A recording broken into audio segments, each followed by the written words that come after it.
Y dijo el rey a Aspenaz, jefe de los eunucos, de sus eunucos, que trajese de los hijos de Israel, del linaje real de los príncipes, muchachos en quienes no hubiese tacha alguna, de buen parecer, enseñados en toda sabiduría, sabios en ciencia y de buen entendimiento, e idóneos para estar en palacio del rey, y que les enseñase las letras y la lengua de los caldeos. Y le señaló el rey ración para cada día, de la provisión de la comida del rey y del vino que él bebía, y que los criase 3 años para que al fin de ellos se presentasen delante del rey. Entre estos estaban Daniel, Ananías, Misael y Azarías, de los hijos de Judá. A estos el jefe de los eunucos puso por nombres, puso a Daniel Belsasar, a Ananías Sadrac, a Misael Mesac y a Azarías Abed-Nego. Hasta aquí la lectura, que el Señor bendiga su palabra. Nos decía nuestro hermano Carballosa la semana pasada que cuando estudiamos un texto es muy importante tener en cuenta para hacer una buena hermenéutica, un buen estudio del texto, 3 aspectos, tener en cuenta 3 aspectos. El marco histórico en donde se encuentra este texto, la gramática del texto, hacer un estudio gramatical correcto del texto y desde luego tener en cuenta también el contexto.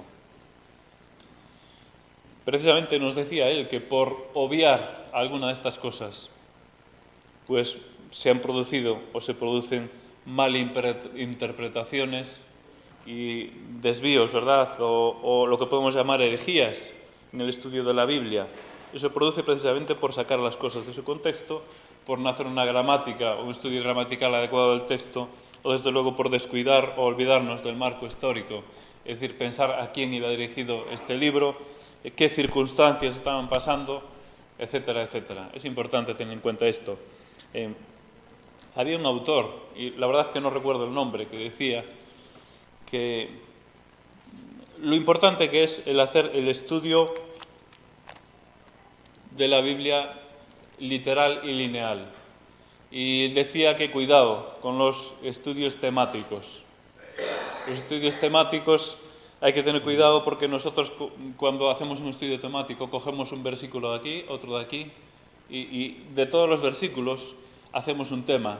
Pero esto tiene el peligro de que podemos hacer que la Biblia diga lo que nosotros queramos.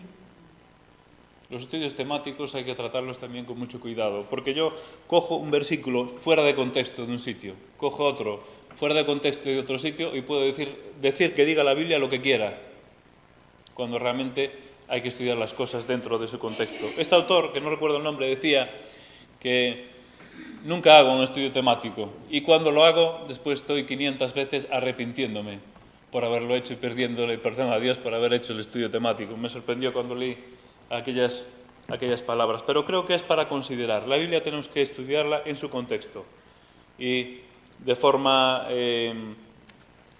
no sé si decir lineal o decir paulatina, texto a texto, dentro del contexto. Dicho esto, lo que vamos a hacer en esta mañana, intentar tratar estos 7 versículos, pero contextualizarlos y ver un poco cuál era el contexto, dónde nos encontramos.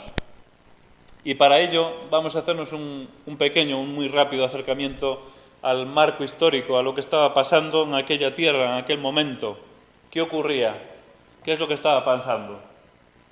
Bueno, no sé si se ve muy bien porque el cañón perdió un poco de fuerza. En este momento, un nuevo imperio acababa de irrumpir en escena. Era el imperio babilónico.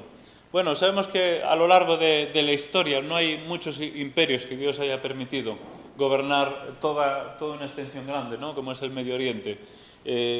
Uno de ellos, que era el anterior, es este que vemos en pantalla. En su máxima extensión es el imperio asirio. Pues justo en este momento estaban sucediendo importantes cambios, porque un nuevo imperio, que era el imperio babilónico, que procedía de Babilonia, no sé si esto funcionará, de aquí abajo, Babilonia, iba para arriba, después vamos a ver otros mapas, como hacen o van haciendo las conquistas. Un ejército poderosísimo que iba, a medida que iba conquistando pueblos, los iba subyugando. Hay que pensar que el mundo entonces era muy distinto al mundo de hoy en día. No había las Naciones Unidas, la Carta de los Derechos Humanos no estaba escrita todavía. En aquel entonces lo único que funcionaba eran las dictaduras, es decir, gobernaba un rey al pueblo o con un consejo determinado, y aquí mando yo. Y allí, por los pueblos donde iba, si los pueblos querían someterse implicaba pagar un determinado canon, un determinado precio anual, y que tenían que pagar religiosamente al rey, que los tenía subyugados. En el momento que dejaron de pagar, pues iban en campaña militar y lo que hacían era destruir o combatir contra aquel pueblo, ¿no? Entonces, el mundo era muy distinto al que tenemos hoy en día. Hoy en día, como sabéis, si hay cualquier tipo de circunstancia, como está ocurriendo ahora mismo en Kiev, que es tremendo lo que está pasando, cada día mueren personas allí, tiroteados, prácticamente es una guerra civil, pero sin embargo ya hay voces, Naciones Unidas, en distintos países están dando voz de alarma. Bueno, el mundo es muy distinto. En aquel entonces, aquí mando yo, el que quiera someterse bien y el que no, pues ya sabe lo que le toca. Pues el imperio asirio llegó en su máxima extensión, esto es aproximadamente sobre el año 650 a.C., en su periodo máximo, de máximo apogeo de esplendor, pero muy poco después, hacia el final de ese siglo, fue cuando toca el fin de este imperio. Conocemos a este imperio y a personajes o a reyes de este imperio a través de la Biblia, pero también a través de la arqueología y de otros libros y otros grabados que aparecen en la arqueología. Menciono casi más a título de curiosidad 3 de ellos. Tiglat-Pileser. Este fue el rey asirio que ayudó a Acaz. ¿Recordáis a Acaz, rey de Judá, malvado rey de Judá, que pidió precisamente ayuda a Asiria? Concretamente en aquel momento reinaba este rey. Estos son grabaciones reales de estos reyes que a través de la arqueología han descubierto. Tiglat-Pileser, Acaz pide ayuda porque tenía como enemigos que iban a venir contra él los sirios y también el propio pueblo de Israel que iba a ir contra Acaz. Él pide ayuda y el rey asirio le ayuda. Después vemos otro rey muy conocido también, que es Salmanasar. Este fue el rey, aquí vemos una inscripción, aquí, Salmanasar, este fue el rey que precisamente llevó cautiva a Samaria, es decir, a los 10 reinos del norte de Israel, en el año 622, si no me equivoco, 722, llevó cautiva a Samaria, efectivamente, Salmanasar. Y después vemos otro más aquí, que es Sennacherib. Este es muy conocido por su historia.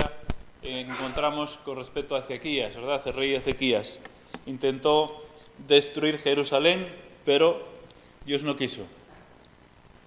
Dios no quiso. Y este rey Sennacherib, ahí concretamente vemos a Sargón, su padre, Sargón II, y el Sennacherib viene a ser este. No se ve muy bien porque son grabados en piedra y se ven muy, muy tenues. El reino asirio, un reino con mucho poder durante muchos años, con mucha fuerza en toda esa zona, aproximadamente 300 años, aunque realmente el reino asirio viene prácticamente desde el segundo milenio antes de Cristo. Pero la fuerza de todo este imperio viene en los últimos, desde el 900 hasta el 605 antes de Cristo, unos 300 años de dominio de este imperio asirio. Pues en este momento precisamente empiezan las conquistas de los babilonios, que se rebelan con la ayuda también de los medos, y empiezan las conquistas desde Babilonia. Esto es un gráfico que no vais a ver bien, pero desde Babilonia empieza la ruta y las conquistas de distintas ciudades, y Nabopolassar en el año 612 consigue destruir Nínive, que era no la capital en aquel momento de Asiria, pero sí la ciudad, sin duda, más importante que había, consigue reducirla, consigue destruirla, aparte de destruirla totalmente. Hay en la escritura profecías muy claras de esto que ocurrió en el año 612. Después Nabucodonosor, su hijo, en distintas campañas sigue conquistando pues, más pueblos. Entre ellos,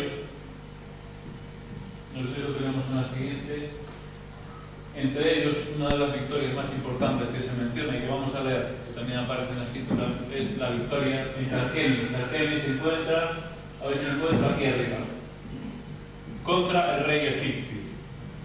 En aquel momento era Necao. Estamos hablando en el año 605 antes de Cristo. Pues Nabucodonosor ahí vence a Necao, que es el rey de Egipto, y en ese momento el imperio babilónico alcanza su mayor esplendor todo el tiempo de Nabucodonosor, que es desde el 605 hasta el 562, que reina este rey Nabucodonosor.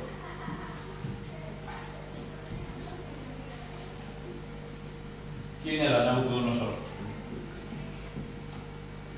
Hijo del Nabopolassar, y esto es un grabado auténtico, la piedra, el que aparece debajo del grabado, la representación de arriba, justo frente al templo del dios principal de ellos, que era el dios Marduk. En cuanto a Babilonia, bueno, aquí voy a ver 3 fotos, pero solo aparecen 2, me comió una. Babilonia, donde iba Daniel y donde iban estos jóvenes, se considera que era una ciudad que llegó a albergar 500.000 personas. 500.000 personas. No se sabe con exactitud. Hay quien dice que incluso muchas más, pero bueno, por lo que dicen los estudiosos, tranquilamente podía llegar a albergar 500.000 personas, aunque la ciudad amurallada, lógicamente, mucho más pequeña. Se consideraba una de las maravillas del mundo antiguo, porque tenía Nabucodonosor un palacio impresionante, había unos jardines gigantes que no se sabe exactamente cómo eran, esto es una representación que un autor hace, pero dicen que era una verdadera maravilla a nivel mundial, una de las maravillas antiguas se le consideraba esto. Por los estudios arqueológicos y las excavaciones y la reconstrucción que se está haciendo actualmente de Babilonia, se ha descubierto que esta era la forma de la ciudad. Tenía 8 puertas principales, cada una de las puertas dedicada a un dios. La puerta más conocida, la puerta de Istar, que viene a ser esta representación de aquí, a la derecha. Esta puerta estaba hecha de ladrillo cocido, y los babilonios fueron los primeros en conseguir cocer el ladrillo a 1000 grados. Entonces el ladrillo tenía unas particularidades especiales, que era muy duradero. De hecho, sus ladrillos se utilizaron después para muchas otras obras, duraron muchos siglos. Se ha conseguido reconstruir la puerta de Istar y se encuentra hoy en día en el Museo de Berlín, una reproducción con los ladrillos auténticos, y que podemos ver en esta pantalla. Y hay alguna imagen más de esta puerta, no se ve muy bien, pero bueno, que sepáis que ya se ha podido recoger de las ruinas todos los ladrillos y reconstruir, y hoy en día se encuentra allí, en el Museo de Berlín, concretamente. Esto de aquí abajo es una reproducción. Esta es la visión actual desde el palacio de Saddam Hussein. Esta es la vista. Se ve al fondo unas murallas que están rehaciendo, que es la ciudad de Babilonia, la antigua ciudad de Babilonia. La puerta de Istar que vemos aquí daba paso a una larga senda o camino, carretera, que le llamaban la senda de las procesiones. Era una cultura muy religiosa. Tenía muchos dioses, aunque tenían un dios principal central que tenía su propio figurado, le llamaban entonces su propio templo. El dios principal de ellos era Marduk, que aparece en la Biblia como Merodach, no es Marduk, el dios principal, príncipe de ellos. Cuando aquí el texto dice que cogió los utensilios y los vasos del templo y los fue a llevar a su templo, llevarlos a este templo, eso es una representación de cómo podía ser ese templo del dios Marduk. Eran muy religiosos, que tenían muchos dioses y era bastante habitual hacer las procesiones y ritos religiosos con respeto a sus dioses. Para dar algún dato técnico más, se cree que tenían 850 hectáreas en la ciudad de Babilonia.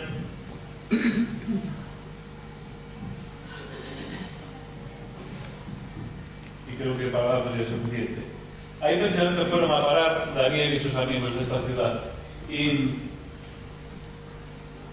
me gustaría que fuésemos al relato bíblico, pero contextualizarlo y verlo en otros textos, donde aparece esto que hemos leído aquí, lo que ocurrió en el año tercero del reinado de Joacim, verlo en otros textos. Entonces vamos a ir a la Biblia y leer varios textos. Bueno, Daniel 1.1 nos dice que en el año tercero del reinado de Joacim, rey de Judá, vino Nabucodonosor, rey de Babilonia, a Jerusalén y la sitió. La historia podemos verla también y podemos ver desde un poco antes lo que ocurre con su padre, Josías, lo que ocurre con el faraón Necao. Y esto podemos leerlo en Segunda Reyes capítulo 23. Vamos a leer desde el verso 29 al 37. Ahora vamos a leer varios textos que me parece que son importantes porque nos ayuda a contextualizar, a entender en qué punto estamos y entender cuál era la situación de Daniel y sus compañeros allí en Babilonia.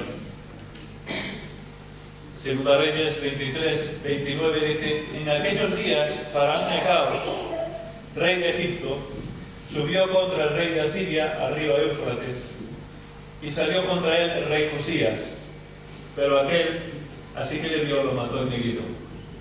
Es decir, cuando el faraón, teníamos un mapa aquí que podíamos verlo. Bueno, no lo vemos en el siguiente, es lo más sencillo.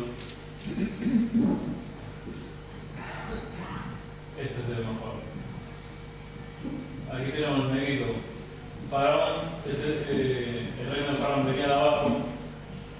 En Megiddo mató a Josías y después fue hasta Carquemis, donde tiene la batalla con Nabucodonosor. Verso 30, capítulo 23 de Segunda Reyes. Y sus siervos lo pusieron en un carro y lo trajeron muerto de Megiddo a Jerusalén y lo sepultaron en un sepulcro.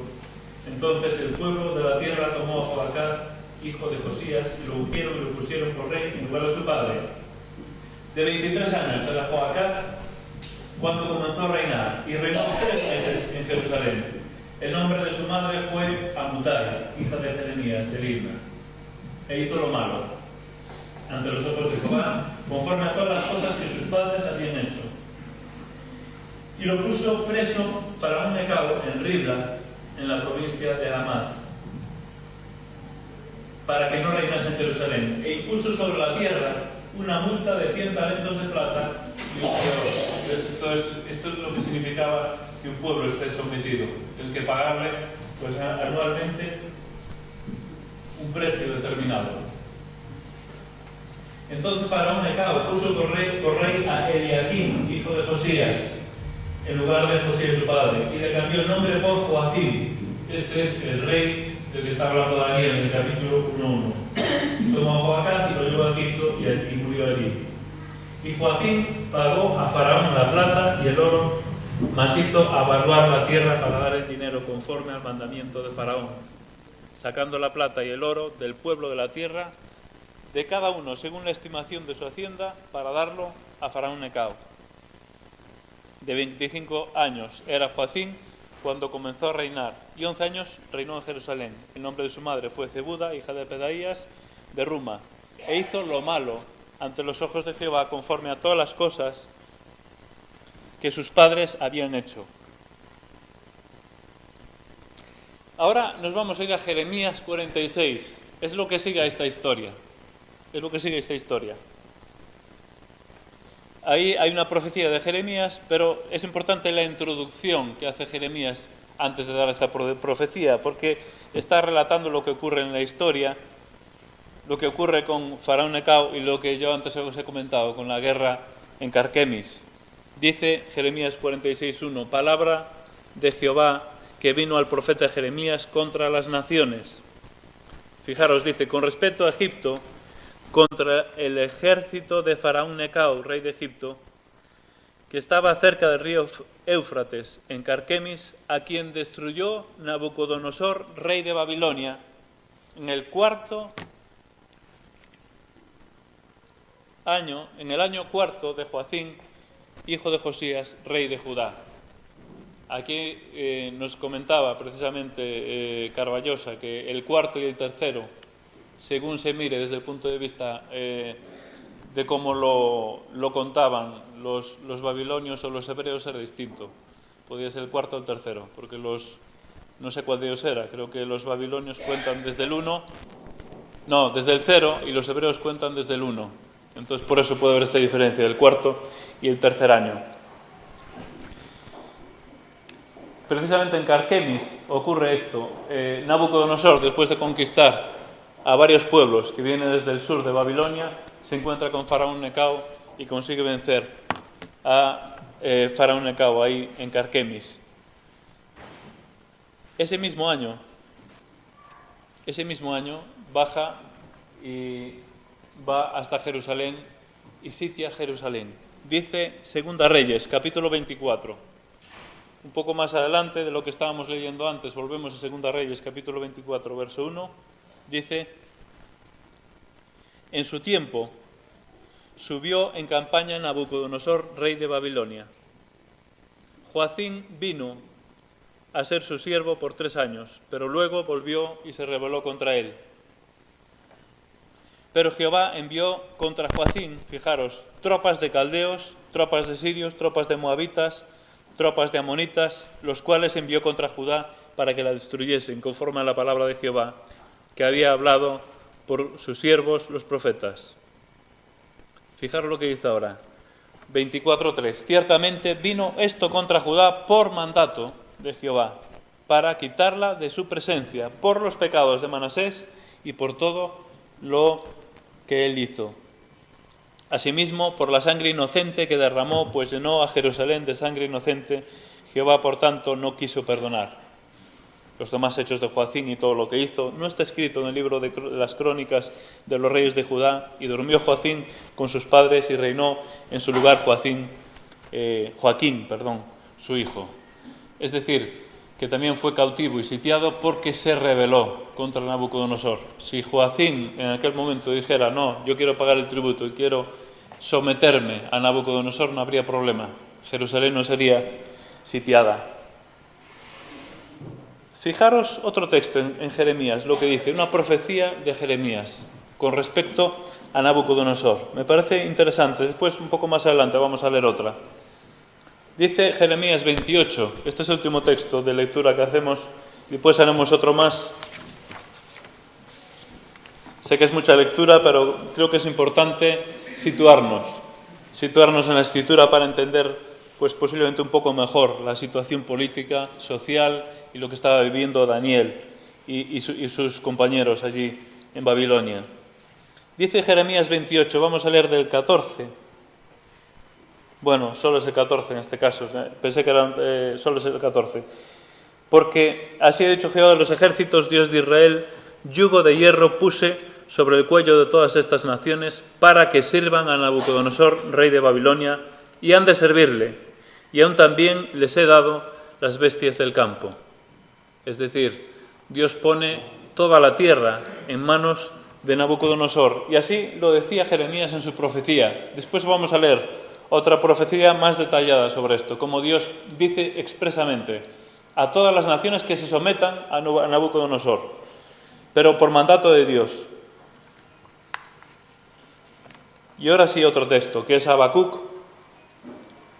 que Habacuc es contemporáneo a Daniel, un poquito anterior posiblemente a Daniel, pero prácticamente contemporáneo, justo antes de la destrucción de Judá, profetiza el profeta Habacuc. Y fijaros lo que la expresión y el desgarro con el que habla y con el que se expresa Habacuc delante de Dios por lo que iba a venir a su pueblo. Es muy interesante lo que dice Habacuc. Vamos a leer Habacuc capítulo 1, versos del 5 al 11. Dice: mirad entre las naciones, ved y asombraos. Verso 5 de Habacuc 1. Porque haré una obra en vuestros días que aun cuando se os contare no la creeréis. Porque aquí yo levanto a los caldeos, es decir, a los de Babilonia, a los babilónicos, nación cruel y presurosa que camina por la anchura de la tierra para poseer las moradas ajenas. Formidable es y terrible. De ella misma procede su justicia y su dignidad. Sus caballos serán más ligeros que leopardos y más feroces que lobos nocturnos, y sus jinetes se multiplicarán. Vendrán de lejos sus jinetes y volarán como águilas que se apresuran a devorar. Toda ella vendrá a la presa. El terror va delante de ella y recogerá cautivos como arena. Escarnecerá a los reyes, a los príncipes, a la burla. Se reirá de toda fortaleza y levantará terraplén y la tomará. Luego tomará como el huracán y ofenderá. Dice, fijaros, atribuyendo su fuerza a su Dios. Esto es lo que dice Dios a Habacuc. Y Habacuc se queda perplejo y dice: pero Señor, ¿por qué? ¿Cómo es posible esto? Sería muy interesante, ¿verdad?, hacer el estudio del libro Habacuc, porque Habacuc nos enseña cómo Dios utiliza en su soberanía a quien quiere. Y en este momento de la historia decide usar a Nabucodonosor y su imperio para llevar a cabo sus planes, y lo va a hacer. Y Habacuc delante de Dios dice: Señor, pero ¿cómo es posible que tú utilices un reino impío, pagano, y ¿cómo es posible? ¿Dónde queda la justicia? Y el Señor dice: mira, esto es lo que voy a hacer. Pero bueno, eso será para otro momento, ¿no?, de un estudio en profundidad de Habacuc. Pero Habacuc ya profetizaba antes de que ocurriera. Este era el ambiente de preocupación, de tensión, y ahí venía, en el año 3, como dice Daniel, de Joacín, ahí venía el ejército de Nabucodonosor. Sitiaban la ciudad. Sitiar la ciudad era ponerse en campamento alrededor de la ciudad y estar meses.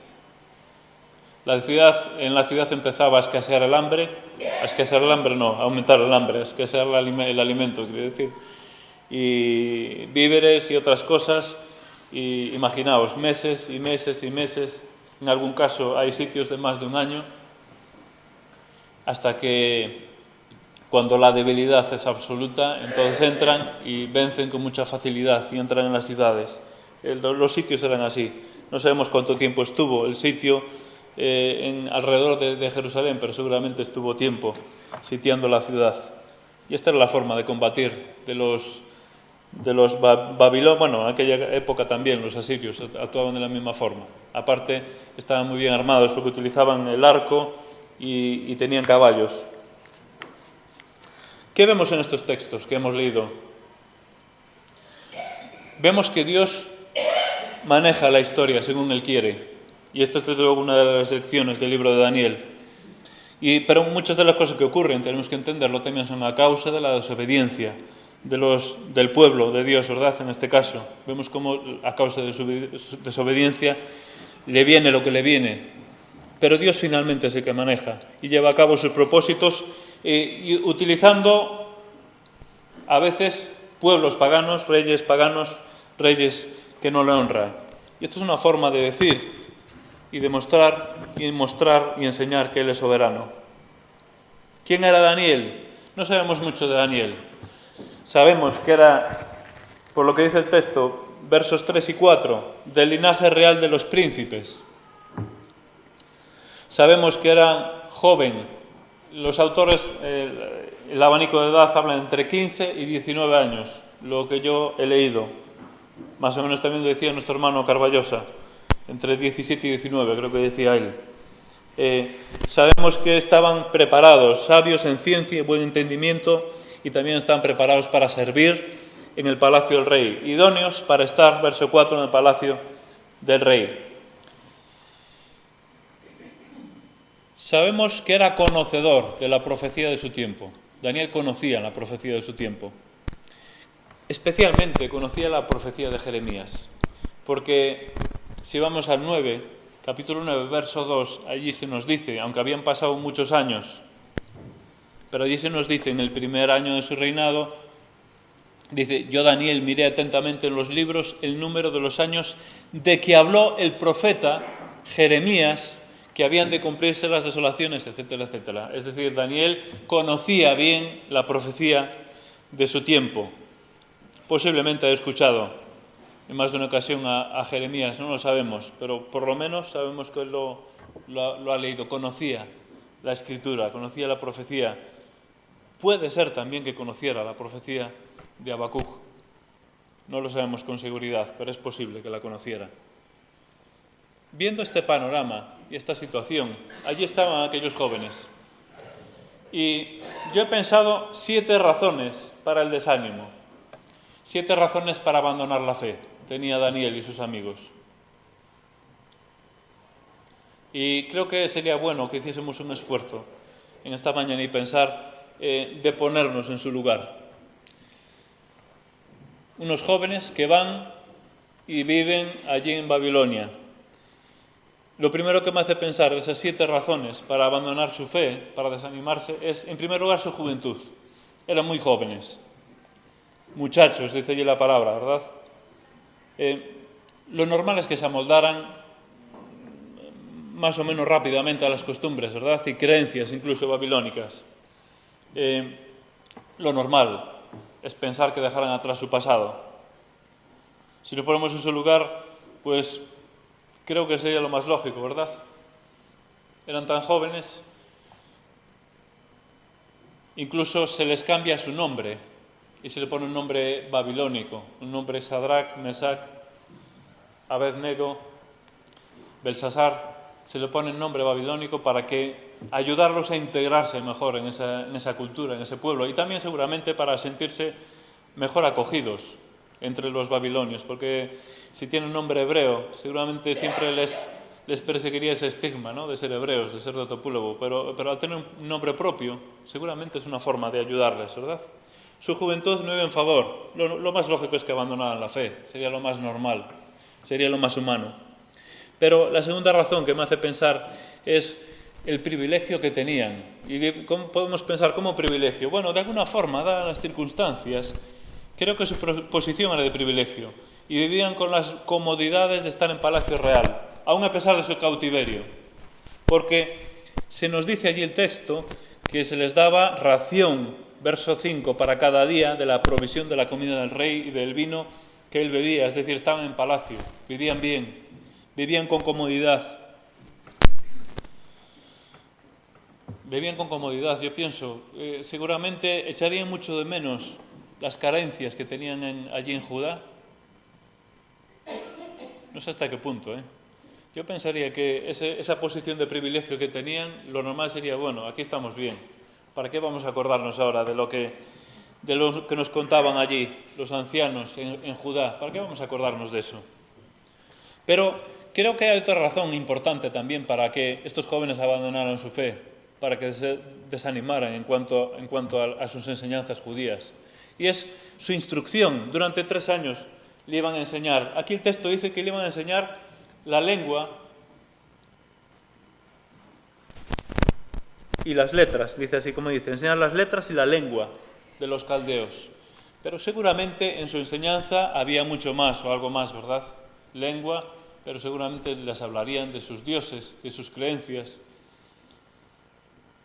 3 años, chicos muy jóvenes, por encima instruyéndolos en otra cultura, en otra religión, en otra visión. ¿Qué podían hacer, verdad? ¿Por qué acordarse ya de sus antiguas creencias? En otro sitio, un nuevo lugar, con ciertos privilegios en un sentido. Su juventud, el privilegio que tenía, su comodidad, su instrucción. Pero pienso también en su influencia. ¿Cuál es la influencia que tenía en su entorno? ¿Qué influencia tenía Daniel? ¿A qué estaban expuestos estos jóvenes? Había procesión tras procesión, Allí iban hasta el templo de Marduk, adoraban, hacían sus rituales. Dicen los estudiosos que era un pueblo muy ritual, muy religioso.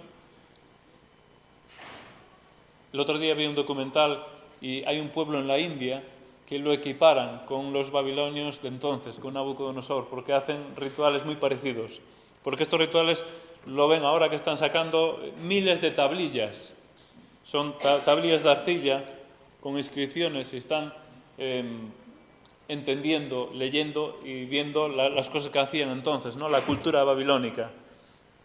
Y hay un pueblo indio en la India que dicen que tiene una tradición muy similar, muy parecida a lo que hacían allí en Babilonia. Bueno, un pueblo muy religioso. Me pregunto, ¿cuál es la influencia que tenían? Influencia pagana. Jóvenes, muy jóvenes, enseñados durante 3 años, con ciertas comodidades. Pero me hace pensar, ¿qué más razones para abandonar la fe? Había más razones. Su seguridad. ¿Qué ocurría si desobedecían al rey por causa de su fe? ¿Qué les ocurría? Lo saben perfectamente. ¿Qué ocurre en el capítulo 3? El horno de los leones, el horno de fuego. Los leones un poquito más adelante.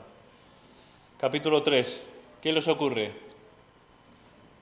Por tener fe en su Dios. Simplemente por tener fe en su Dios. Su seguridad personal, su vida, era otra razón importante para decir, bueno, la fe que teníamos allá es igual, vamos a dejarla, ¿no? Ahora, pero, y más teniendo en cuenta que dentro de 3 años tenía que presentarse delante del rey, y un rey que no era un rey cualquiera, era Nabucodonosor. Un rey que tenía tela, que por donde iba metía respeto. Tenían que presentarse delante del rey y bueno, yo mejor de mi credencia no digo nada, voy a estar delante del rey.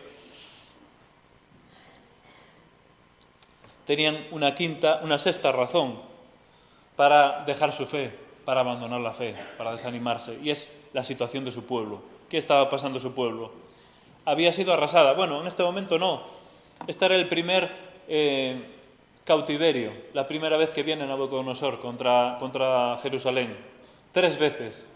Hay 3 campañas. Una en el año 605 aproximadamente, otro en el 598 y otro en el 586, que es cuando ya destruyen totalmente Jerusalén. Pues unos años más tarde iban a ver Daniel y sus amigos cómo su pueblo iba a ser totalmente destruido, arrasado totalmente.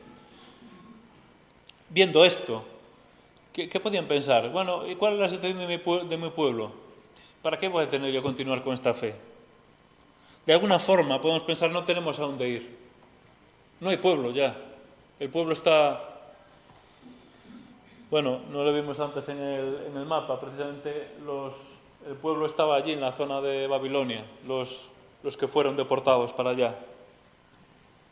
Muchos miles de judíos fueron deportados para allí, para Babilonia. Pero, de alguna forma, viendo la situación de su pueblo, pues era un motivo más para desanimarse.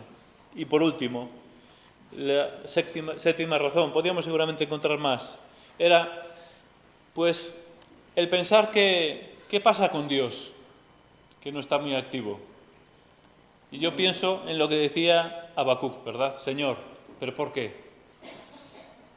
Creo que la séptima razón para abandonar su fe, humanamente hablando, sería lógico, sería pensar ¿dónde está la mano de Dios para con su pueblo? ¿Cautivos? ¿Qué pasa? ¿Qué pasa con Dios que no está interviniendo? Pero a pesar de todas estas razones, y podíamos poner más, Daniel y sus amigos mantuvieron la fe. Y esta es la grandeza de Daniel, esta es la grandeza de este libro. Mantuvieron su fe, a pesar de todo ello. Y creo que son razones de peso para desanimarse. Y ahora he anotado 4 razones que rápidamente vamos a ver, por las cuales siguieron confiando en Dios. En primer lugar, por su palabra, porque, como he dicho antes, Daniel conocía la palabra de Dios. Conocía su palabra. Y la palabra que muy poco antes había profetizado Jeremías, que había profetizado Habacuc. Ezequiel también es contemporáneo, pero es un poquito posterior. Fijaros lo que dice Jeremías 27:1. Jeremías 27, del 1 al 8. Es interesante porque es una profecía y es lo que dice Dios a los pueblos acerca de Nabucodonosor. Creo que esto es muy, muy interesante y nos ayuda a entender. Y nos ayuda seguramente a entender qué es lo que pasaba por la cabeza de Daniel y por qué estuvo allí en palacio y por qué siguió teniendo fe en Dios a pesar de todo esto. Dice Jeremías 27, del 1 al 8. En el principio del reinado de Joacín, hijo de Josías, rey de Judá, vino esta palabra de Jehová a Jeremías. Decir que esto es antes del sitio de Jerusalén. Este es en el principio del reinado. Es decir, todavía no había sido sitiada Jerusalén. Jehová ha dicho así, verso 2, hazte coyuntas y yugos y ponlos sobre tu cuello. Y los enviarás al rey de Edom, y al rey de Moab, y al rey de los hijos de Amón, y al rey de Tiro, y al de Sidón, por mano de los mensajeros que tienen en Jerusalén a Sedequías, rey de Judá. Y les mandarás que digan a sus señores, así ha dicho Jehová de los ejércitos, Dios de Israel, así habéis de decir a vuestros señores, yo hice la tierra, el hombre y las bestias que están sobre la faz de la tierra, con mi gran poder y con mi brazo extendido, y la di a quien yo quise. Y ahora yo he puesto todas estas tierras en manos de Nabucodonosor, rey de Babilonia. Esto lo dice el Señor, antes de que Jerusalén fuese sitiada. Palabras que posiblemente haya escuchado o leído el profeta Daniel y sus compañeros. Ahora yo he puesto todas estas tierras en manos de Nabucodonosor, rey de Babilonia, mi siervo, dice, fijaros, mi siervo. Cuando ni siquiera adoraba a Dios, salvo que, como sabemos, hay un momento de humillación y reconoce la grandeza de Dios, pero él tenía sus propios dioses. Mi siervo, y aun las bestias del campo, dice, le he dado para que le sirvan. Y todas las naciones le servirán a él, a su hijo y al hijo de su hijo, hasta que vengan también el tiempo de su misma tierra y la reduzcan a servidumbre muchas naciones y grandes reyes. Y a la nación y el reino que no sirviere, fijaros, esto es palabra de Dios, a Nabucodonosor, rey de Babilonia, y que no pusiere su cuello debajo del yugo del rey de Babilonia, castigaré a tal nación con espada y con hambre y con pestilencia, dice Jehová, hasta que la acabe yo por su mano. Dios mismo, que pone y da el poder a Nabucodonosor y profetiza a todas las naciones del entorno de Israel y dice, tenéis que someteros a Nabucodonosor, porque es a quien yo he puesto y he dado el poder. Y podía decir la gente, ¿por qué has dado el poder a Nabucodonosor? Dice, pues porque yo quise, y punto. Esta es la soberanía de Dios. Y a Dios no tenemos nada que discutirle. Y por eso es interesante que os acerquéis al libro de Habacuc. Allí vais a ver cómo el profeta se rompe delante de Dios preguntando al Señor, ¿por qué? ¿Por qué me haces ver esto? Y el Señor le responde y le dice, ¿por qué? ¿Por qué su fe no decayó? Porque conocían la palabra de Dios, porque habían escuchado la profecía, porque sabían que Dios es soberano, aunque ese es otro punto.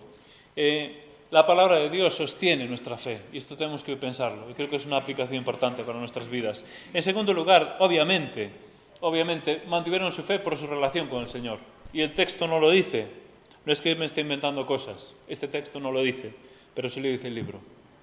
Porque si leemos el capítulo 6 y verso 10, cuando le hacen la trampa a Daniel, ¿verdad? ¿Recordáis?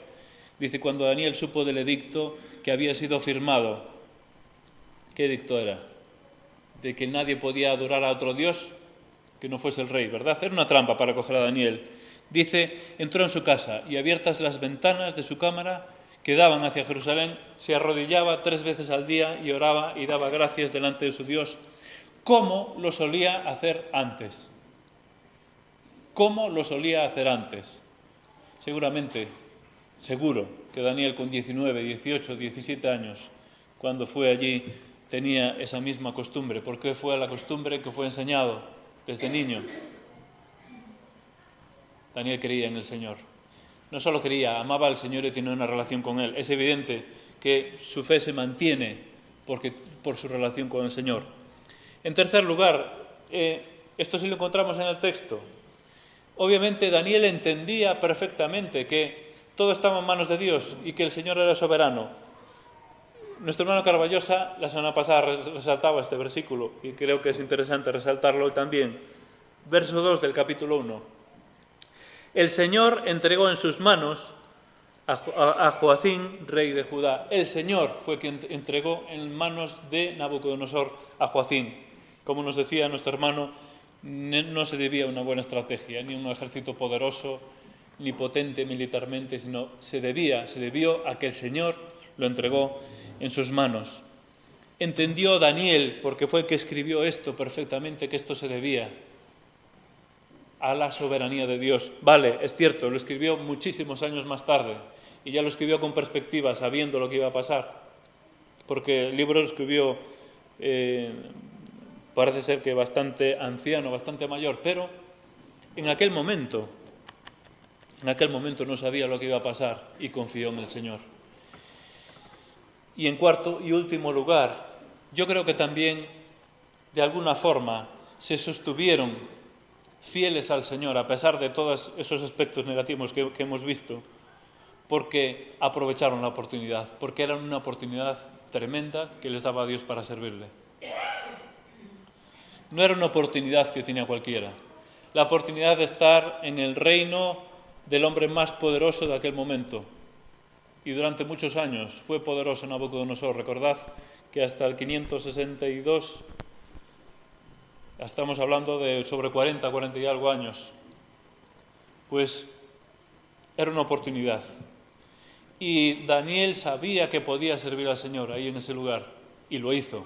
Y si leemos el libro, y cuando lo estudiemos vamos a ver cómo Dios utiliza a Daniel para servirle, y cómo Daniel aprovecha esa oportunidad. Creo que también una forma o un aspecto más que ayudó a mantener su fe es ver la oportunidad que tenían de poder servir a Dios y poderle servirle desde esta posición, desde Palacio Real, y desde luego pensando después el poder que tenía Daniel en su mano y el gobierno como se le había sido dado, ¿verdad? Durante tantos años, toda su vida estuvo como gobernante, pudo servir al Señor, aprovechó esa oportunidad.